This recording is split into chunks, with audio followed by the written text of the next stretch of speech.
94లో కాపు నాడు ఉద్యమం మొదలుపెట్టారు. కాపుల కోసం రిజర్వేషన్ కోసం పోరాడారు. జీవో 30 తీసుకొచ్చారు.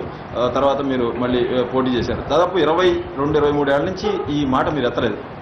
చంద్రబాబు నాయుడు తన కోసమో లేకపోతే మీకోసమో ఒక హామీ ఇచ్చి కార్పొరేషన్ వేసి చైర్మన్ వేసి ఒక బీసీల్లో కలపడానికి ఒక కమిషన్ వేసి పనిచేస్తున్నప్పుడు మీరు మెడ మీద కత్తి పెట్టి ఇప్పుడే కావాలి అంటున్నారు ముద్రగడ పద్మనాభం అనే దానికి ఏం చెప్తారు? అంటే సార్ 93-94లో ఉద్యమానికి నేను మద్దతు ఇవ్వడం జరిగింది సార్. ఆ రోజు నల్లా సూర్యచంద్రరావు గారు, ఆకుల రామకృష్ణ గారు, సలాది స్వామినాయుడు గారు, నల్లా విష్ణు గారు, ఆర్వి సుబ్బారావు గారు ఆధ్వర్యంలో ఉద్యమం నడిచినప్పుడు నేను వారి మద్దతు ఇవ్వడం జరిగింది సార్. మద్దతు ఇస్తూ శాసనసభ్యత్వానికి రాజీనామా చేసి ఒక 5 నిమిషాల్లో ఆమోదించుకుని బయటకు వచ్చాను. వాళ్ళందరికంటే మీరే పాపులర్ అయ్యారు కాపు ఉద్యమానికి, రిజర్వేషన్ ఉద్యమానికి. ఉద్యమం నాయకత్వం వాళ్ళు సార్, నేను మద్దతు పలికాను సార్. పాపులర్ అవ్వాలని కోరిక కాదు సార్. అంటే ఎందుకు నేను చేశానంటే సార్, అంతకుముందు ప్రతిపాడులో నిరాహారదీక్ష చేశాను సార్, పోలీస్ స్టేషన్ ముందు ఒక గొడవ సందర్భంగా. అప్పుడు కోనసీమ నుంచి కూడా విపరీతమైన జనం నా మద్దతు ఇవ్వడానికి వచ్చేస్తారు. అప్పటికి పెద్దగా ఈ కుల పోరాటాలు లేవండి, కుల అభిమానాలు లేవండి. కాంగ్రెస్ ఆనాటి ముఖ్యమంత్రి విజయభాస్కర్ రెడ్డి గారు, నేను నాకు సహకారం చేసిన బీసీ శాసనసభ్యులు గౌరవనీయులు పిల్లి సుభాష్ చంద్రబోస్ గారు మొత్తం ఓటమి చెందడం జరిగింది సార్. ఎప్పుడైతే ఓటమి చెందారో అందరం కూడా మేము నిరాశ నిస్పృహలతో టోటల్గా ఉద్యమం పూర్తిగా వదిలేసుకోవడం జరిగింది. ఎమ్మెల్యేగా ఉన్న కాంగ్రెస్ ప్రభుత్వమే జీవో తేయడానికి మీరు చెప్పినట్టు ఇంతకుముందు రాస్తారోకో సైకిల్ ర్యాలీలు మీ నిరాహార దీక్షతో కానీ జీవో రాలేదు. ఈ ప్రభుత్వం, ఇప్పుడున్న ప్రభుత్వం రాష్ట్ర విభజన జరిగింది, బీసీలు అంతా గొడవల్లో అంత వేగంగా చేయడం సాధ్యమవుతుంటారా? దాని వెనక వేరే సాధ్యవేత్త వెనక సాధ్యం కానప్పుడు ఒక సీనియర్ ముఖ్యమంత్రి దేశంలో నెంబర్ 1 సరైన ఈయన హామీ ఇవ్వచ్చా? హామీ ఇవ్వడం ధర్మం అంటారా? హామీ ఇచ్చి మోసం చేయటం తవ్వమంటారా? ఆయన తగునా అడుగుతా ఉన్నాను సార్. యుద్ధ ప్రాతిపదిక మీద అర్ధరాత్రిగా సంతకం పెడుతున్నారే దేనికి? భూములు తీసుకోవడానికి. మా కాపుల వల్ల కుర్చీలో కూర్చున్నామని చెప్తున్నారే, వాటికి చేయడానికి నెలకో సంతకం 2 నెలలకు సంతకం పెట్టడం శుభం అంటారా? 12 దాటిపోతే సంతకం పెట్టడానికి వ్యాలిడ్ కాదు అని చెప్పి 11:50 అర్ధరాత్రి దగ్గరికి సంతకం పెట్టేసేసి వారికి కావాల్సిన కార్యక్రమం పూర్తి చేసుకుంటున్నారే, వాటికి సమయం కుదురుతుందండి, అనుకూలంగా ఉంది. మా జాతి వచ్చేటప్పటికి మా జాతి ఓటులతో గెలిచి వారు ఇలాగ వెనకంజ చేయటం ఎంతవరకు సభను అడుగుతా ఉన్నారు సార్. మీరు వెనకంజ పెట్టే సభ అండి. మీ జాతి మంత్రులు, ఉప ముఖ్యమంత్రి, మంత్రులు, ఎమ్మెల్యేలు అందరూ కూడా మేము చేస్తాము, మీరే దీన్ని డైవర్ట్ చేయడానికి వస్తున్నారు, వ్యతిరేకి మీరని చెప్తా ఉన్నారు సార్. వాళ్ళు చేస్తే నేను రోడ్డు మీకు వచ్చే ఆలోచన లేదు సార్. నాకు మొదగా పద్మనాభం, నువ్వు రాజకీయాలకు పనికిరావు, నువ్వు డబ్బు మందుతో వస్తేనే రాజకీయాలకు పనికి వస్తావు, నువ్వు అన్ఫిట్ అని చెప్పి తీర్పిచ్చారు సార్ ప్రజలు. నేను స్వాగతించాను సార్, హ్యాపీ ఫీల్ అయ్యాను సార్. 2 ఇయర్స్ నుంచి ప్రశాంతంగా ఉన్నాను సార్. రెస్ట్ మూడ్కి వచ్చేసాను సార్. నేను ఏ గొడవలు లేకుండా ప్రశాంతంగా ఉందాం, ప్రజల తీర్పుని గౌరవిందాం, ఇంకా మన రాజకీయాలు రాకూడదని నిర్ణయించుకుని వచ్చిన టైంలో బలమైన హామీని అడిగే మనిషి లేకపోవడం వల్ల నేను రోడ్డు ఎక్కవలసి వచ్చింది సార్. అందులో ఉన్న మంత్రులు, ఎమ్మెల్యేలు అడిగి ఉంటే సార్, నేను కానీ మా యేసుదాస్ గారు కానీ, నల్లా విష్ణు గారు కానీ, ఆకుల రామకృష్ణ గారు కానీ ఈ దరిద్రాలకు వచ్చి ఉండేవాళ్ళం కాదు సార్. ఎందుకు మరి వాళ్ళు జాతి మనుషులై ఉండి జాతీయులు ప్రజలకు ద్రోహం చేస్తున్నారా సార్? ఇందులో ఉన్న నాయకులు పేర్లు చెప్పి వాళ్ళు నాతో మాట్లాడిన విషయాలు చెప్తే చాలా మంది గుండె ఆగిపోతుంది సార్. ఒకటి చెప్పండి, నేను పేరు చెప్తాను సార్. నేను ఎవరి పేరు చెప్పను సార్. మీటింగ్ ముందు వరకు కూడా ఇంచుమించుగా మంత్రులు, ఎమ్మెల్యేలు నాతో మాట్లాడారు సార్ చాలా మంది. ఒకటి రావచ్చు, పద్మనాభ గారు మీటింగ్ సక్సెస్ అవ్వాలి, మీటింగ్ పట్టు వదలొద్దు, మేము కూడా జనాభా పంపడానికి మేము అన్ని ఏర్పాటు చేసుకున్నాము, మేము బయటకు రాము, కానీ మీటింగ్ ఫెయిల్ అయితే మాత్రం ఈ జాతి మొత్తం ఫెయిల్ అయిపోద్ది, మమ్మల్ని పులుగుని చూస్తాను ముఖ్యమంత్రి గారు, మమ్మల్నే కాదు ఇతర కులాలను కూడా పులుగుని చూస్తా ఉన్నాడు. అది కట్టుబడాలంటే మన మీటింగ్ సక్సెస్ అవ్వాలి, ఈ మీటింగ్తో మాకందరికి గౌరవం పెరగాలి, మమ్మల్ని ఆ కాంపౌండ్ కూడా రానివ్వడే కారు, అలాంటి పరిస్థితుల్లో మేము ఉన్నాం ఎంతోమంది చెప్పారు సార్. ఒక మంత్రి గారు అయితే 2-3 జిల్లాలు ఇన్ఛార్జ్ ఇచ్చారు సార్, 100 కోట్లు ఖర్చు పెట్టారు సార్ ఎలక్షన్కి. ఒక బిచ్చగాడికి ఇచ్చినట్టుగా ఒక ఎమ్మెల్సీ ఇచ్చేసేసి వాచ్మెన్ లాంటి మున్సిపాలిటీ పదవి ఇచ్చారు సార్ నాకు. అయ్యా కనీసం ప్రధానమంత్రిగా వచ్చినప్పుడు డయాస్మేకి పరిస్థితి కూడా నోచుకోలేదు నేను. వాచ్మెన్ ఉద్యోగం ఆ కాపులు భూములు ఎక్కువ ఉన్నాయి కాబట్టి కాపుని కాబట్టి నాకు పెట్టారని చెప్పేసి వీర్రాజు గారు పేరు వద్దండి ఇంకా అయ్యా వారు చెప్పిన మాటలు ఉన్నాయి సార్. ఇంకా ఎంతోమంది సార్ మాట్లాడారు. ఎన్ని మాట్లాడితే బయట చెప్తే గుండె ఆగిపోతుంది సార్. అందరూ కూడా ప్రోత్సహించిన వాళ్ళు సార్ నన్ను సార్. మూర్ఖంగా ఉంటాడు ఆయన, ఎవరి మాట వినరు.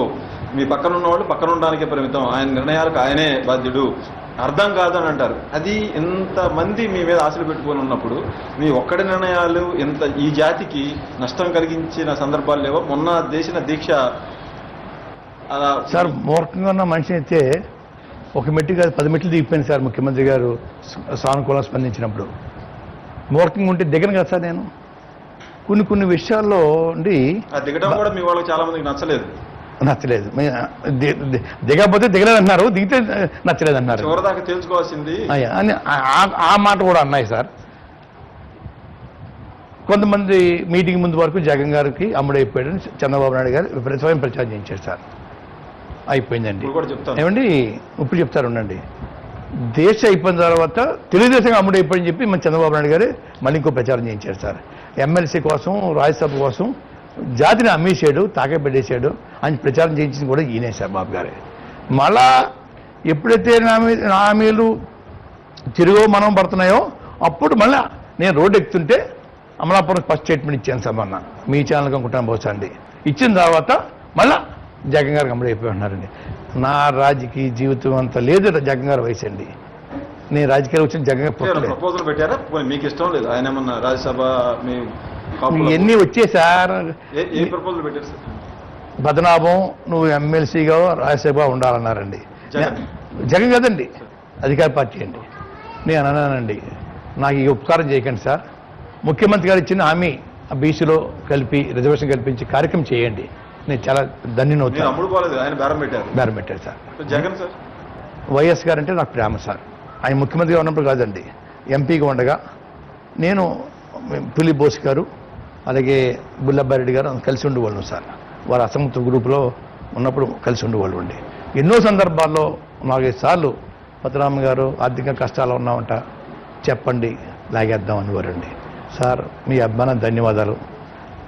అదే అలవాటు నాకుంటే ఈ అప్పులు నాకు ఉండవు సార్.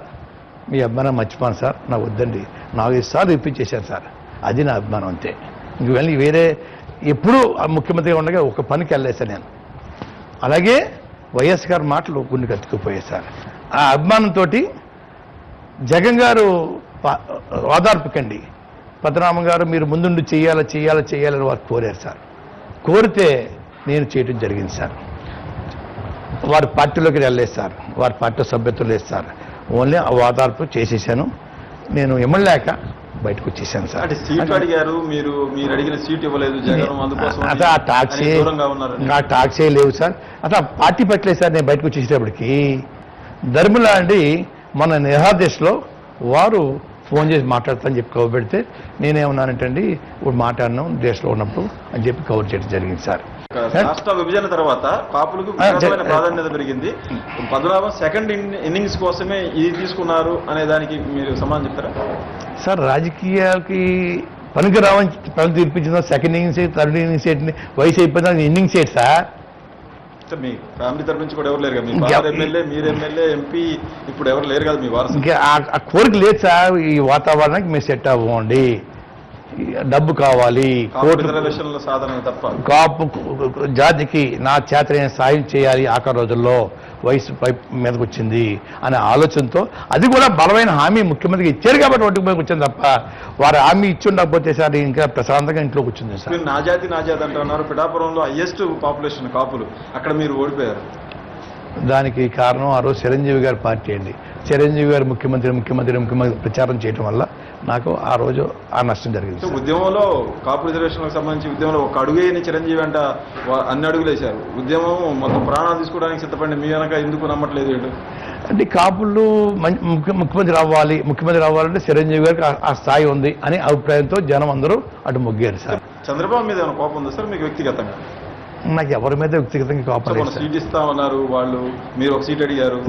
నేనేం అడగలేదు సార్. వారే రాయబారం చేశారు సార్. వారే చేసే తప్పని ఏ గుమ్మానికి 78 రాజకీయాలు ప్రవేశించాను సార్. ఏ గుమ్మం ఎక్కి సీట్ ఇవ్వని కానీ, మంత్రి ఇవ్వని కానీ, చైర్మన్ ఇవ్వని కానీ, చెప్పించుకోవడం కానీ నాకు చేత కాదు సార్. పదవుల మీద కాంక్ష ఉన్న మనిషి అయితే పట్టుకుని ఎలాడతాను సార్. ఈ రోజున ఆర్థిక పరిస్థితి బాగుండుంటే ముఖ్యమంత్రిగా సరిపోరు సార్. ఆయనకన్నా పెద్ద స్టేజ్లో ఉంది సార్ నేను. వారికి డబ్బు ఉంది, ఆ స్టేజ్కి వచ్చారు. ఆయన నేను ఒకసారి సమకాలికలు అండి, ఇద్దరు 78లో ఎమ్మెల్యేస్ అండి. నాకు కుటుంబ చరిత్ర నాకు ఉందండి, వారి చరిత్ర లేదు. వారికి ఎన్టీ రామారావు చరిత్ర. పదవులు కూడా లేవు అయ్యా, పదవులు కూడా లేవు. Happy sir. పదవులు లేకపోతే హ్యాపీ సార్. నాకు ఉద్యమంలో హ్యాపీ సార్. నాకు పదవుల్లో ఉన్నప్పుడు భయపడుతుంటాను సార్, తప్పు చేయకూడదు.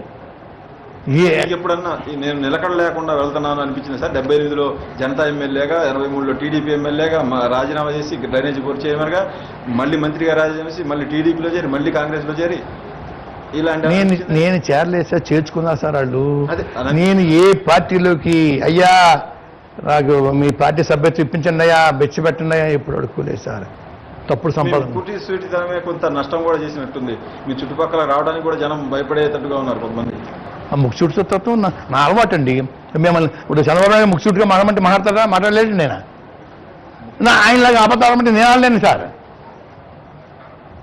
ఇక దీక్షల విషయానికి వస్తే ఉత్తరకంచి నుంచి తీసుకుంటే నిన్న ఫిబ్రవరి 5న మీరు స్టార్ట్ చేసింది, రేపు చేయబోయేదాన్ని. ప్రతి సమస్యకి ఆమరణ నిరాదీక్షనే ఎందుకు ముద్రగడ ఆయుధంగా ఎంచుకున్నారు? ఇంకేమీ మార్గాలు లేవా? మార్గాలు లేక ఇదే ఎంచుకుంటున్నాను సార్. మహాత్మా గాంధీ గారు ఆ రోజు స్వాతంత్రం కోసం ఇదే పంద అనుసరించారండి. వారితో పాటు ఎంతోమంది దేశ నాయకులు ఇదే పంద అనుసరించారు. నాకు ఇది తప్ప నాకు రెండోది లేదండి. నేను ఎవరికి వెళ్ళి ముష్టెత్తే అలవాటు నాకు లేదు. మీరు చెప్పేదేమో గాంధీవాదం, గాంధీ మార్గంలో ఉంటారు. మీరు చూస్తేనేమో ఇక్కడ యాక్షన్ సినిమా మాదిరిగా కనిపించింది. మొన్న చూసాం మేము. కార్లు అడ్డం పెట్టించారు, గ్యాస్ సిలిండర్ పక్కన పెట్టుకున్నారు, పాయిజన్ పక్కన పెట్టుకున్నారు, పెట్రోల్ పక్కన పెట్టుకున్నారు. ఇది వైలెన్స్గా అనిపించట్లేదా పద్మనాభం గారు? అంటే సార్ ఇప్పుడు దేశ ప్రశాంతంగా చేసుకునే మనిషిని ప్రశాంతంగా చేసుకునే వాళ్ళు సార్. అవకాశం ఉంటుందా సార్ ప్రశాంతంగా? నేను చనిపోతానంటే మీరు రాజ్యాంగం కూడా చదువుకుంటారు. అదిగా సార్, ఎలా సార్? ఇప్పుడు మీరేమో ఇచ్చిన హామీ అడుగుతుంటే తప్పంటున్నారు. ఇచ్చిన హామీ అమలు చేసుకోవడం కోసం మేము రోడ్డు ఎక్కాము. శాంతియుతంగా చేసే మనిషిని కూడా డిస్టర్బ్ చేస్తే ఇంక మరి స్వేచ్ఛ లేదంటారా ఈ రాష్ట్రంలో, దేశంలో? మీ భారతదేశం పౌరులు కదా. శాంతియుతం కాదు కదా, మీరే బాధ్యత వహించాలి కదా. నేను బాధ్యత వహించా అని చెప్పాను కదా సార్, బాధ్యత వహించా అని చెప్పాను. ఇప్పుడు అది బ్యాడ్ ఎలిమెంట్స్ చేశారు సంగతి వాళ్ళకి తెలుసు, నాకు తెలుసండి.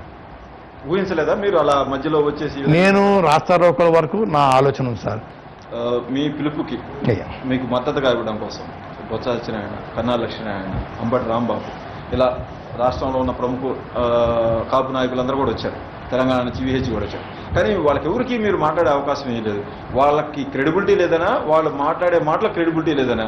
మీరు ఒక్కడే మాట్లాడాలనా? అంటే నేను ఒక్కడినే హీరో అవ్వాలనే కోరిక నాకు లేదు సార్.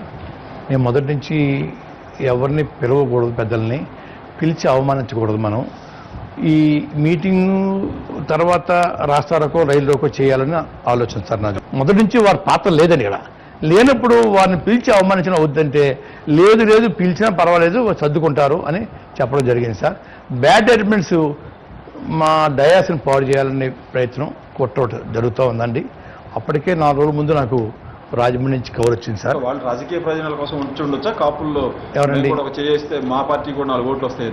పార్టీ కులం కోసం వచ్చారు తప్ప పార్టీ కోసం రాలేదు సార్. వాళ్ళు పార్టీ కోసం రమ్మని అనలేదు, వారు కూడా పార్టీ కోసం రాలేదు సార్. తర్వాత మాట్లాడారు సార్ వాళ్ళతోటి? మళ్ళీ నెక్స్ట్ ఇంచుమించుగా అందరితో మాట్లాడాను సార్. మొన్నైతే అమ్మరామ ఇంటికి వెళ్ళాను సార్ పెళ్లి సందర్భంగా. మొన్న గుంటూరు మన 2వ సైడ్ వెళ్ళాను సార్. కన్నాలక్ష్మి గారికి వెళ్ళాను సార్. మొన్న వైజాగ్ వెళ్ళినప్పుడు వచ్చి వస్తుంది కానీ కలుద్దాం కూడా వెళ్ళాను సార్. వారు సింగపూర్ వెళ్ళారు. వెళ్ళినప్పుడు ఫోన్ చేయటం, కలటం, బొత్స చేశారు సార్. ఉద్యమంలో ఈసారి కలుపుకొని వాళ్ళ సలహాలు తీసుకొని చేసే అవకాశం ఉందా? ఎప్పటిలాగానే మీరు మీ నిర్ణయాలు? ఉద్యమం నాయకత్వం వాసిరెడ్డి దేశదాస్ గారు సార్. నేను సపోర్ట్ చేస్తున్నాను సార్. నేను ఒక మనిషిని తప్ప నేను దీనికి నాయకుని కాదు. ఈ రాష్ట్రం కానీ దేశం కానీ నేను నాయకుని కాదు సార్. ఇక్కడ రిజర్వేషన్కి సంబంధించి మీ వైఖరిలో ఏమైనా మారిందా సార్? 94 ముందు 2016లో కానీ అప్పుడు అదే చెప్పాను సార్. ప్రీవియస్గా కూడా పేద కాపులకు ఇవ్వండి, కానీ అది కొంతమందికి అసంతృప్తి కలిగించినట్టుంది. ఎవరికి అసంతృప్తి కలగలేదు సార్. పేద కాపులకు అప్పుడు చెప్పాను సార్, ఇప్పుడే చెప్పాను సార్. ABCDలో పెట్టొద్దు, మన సెపరేట్ కేటగిరీ. ఎక్సో వైయో జెడ్డో ఇవ్వండి, మా క్రిమినల్ పెట్టండి, మా పేద కాపులకి న్యాయం చేసి పెట్టండి, మేము రాజ్యాధికారం కోసం మేము అడగటం లేదు. నేను మంచిది అనుకున్నప్పుడు నా మంచి అనే ప్రయాణం చేస్తాను సార్. సపోర్ట్ చేస్తారు సార్, చేయడం మానేస్తారు సార్. ఇప్పుడు డిమాండ్ల విషయానికి వస్తే మళ్ళీ మీరు 11 నుంచి దేహాక్ష చేసే అవకాశం రాకూడదని మేము అనుకుంటున్నాం. అంటే చేతి చేసుకోమన్నారండి, చెత్త చావమన్నారండి. ఈసారి కూడా ఇలాగే సేమ్ కార్లు, ఈ పెట్రోలు ఇవన్నీ ఉంటాయి సార్? సార్ ఎన్ని మమ్మల్ని ప్రశాంతంగా చేసుకుంటే మేము ఎవరి జోలికి రాము సార్. ప్రశాంతంగా చేసుకోకపోతే రకరకాల దారులు ఎత్తుక్కుంటామండి. అయ్యా సరే, మీ ఆతిథ్యం గురించి వస్తే మీ ఇంటికి వచ్చిన ఉప్మా పెడతారు, తినకపోతే మీరు అలుగుతారు అని అంటారు. ఏం సార్ అది? అంటే జగన్ గారు ఉప్మా కదండి ఇది అని చేత అలిగితే జగన్ గారు బాధపడతారని చెప్పి అలుగుతున్నా సార్. మీరు ఎంపీగా ఉన్నప్పుడు కూడా ఢిల్లీలో కూడా అయితే సంఘటన జరిగిందని నిన్న ఎవరో ఒక మాజీ మంత్రి కూడా చెప్పారు, కేంద్ర మంత్రి. మీరు మీ ఇంటికి వచ్చిన అతిథులకి వాళ్ళు బయట టిఫిన్ చేసి వచ్చినా మీరు పెడితే తినాలి, తినకపోతే మీరు అడుగుతారు, వాళ్ళతో మాట్లాడరు సార్. ఇంటికి వస్తే ఏమేమి పెడతారు సార్? మీ ఇంటికి వస్తే ఒక ప్లేట్ ఇడ్లీ ఇస్తాను, కాఫీ ఇస్తాను సార్, అంతే. ఓకే, మీరు రిజర్వేషన్ల ఉద్యమం మీ ఆందోళనలు ఇబ్బంది లేకుండా జరగాలని కోరుకుంటూ సెలవు తీసుకుంటారు.